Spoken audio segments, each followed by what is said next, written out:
আরে লয়া তোর বল 5G মোবাইল হ্যাঁ হ্যাঁ হসপিটাল দে তো মোর নেট শেষ হইছে রে মালটা মেসেজ করতে দে জলদি দে ভাইয়া জলদি দে হ্যাঁ দিয়াছম বেশি টাইম নেই কিন্তু অল্প টাইম নে মোর আনলিমিটেড ডাটা 5G মোবাইল নে হটস্পট দে, কত দে।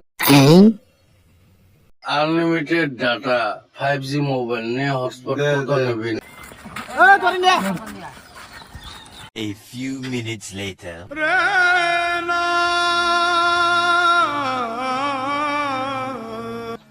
কে কেরম লাগে 5G মোবাইল নিছি এ ভাই মোক যাবে দাও রে বাড়ির মোর বহুত কাম আছে মোক বাড়ি যাওয়া লাগে বাড়ি যাবে দাও না না তুই গেলে নেটওয়ার্কে শেষ হব এ র আর 2 মিনিট 2 মিনিট করে মোক মারি ফেলাবেন নাকি র তুমি আর 2 মিনিট র 2,000 years later. এ ভাই মোক যাবে দাও রে মুই জিন্দেগি তার মোবাইল চলাবেন না কোনোদিন 5G কেনে মুই নোকিয়া মোবাইল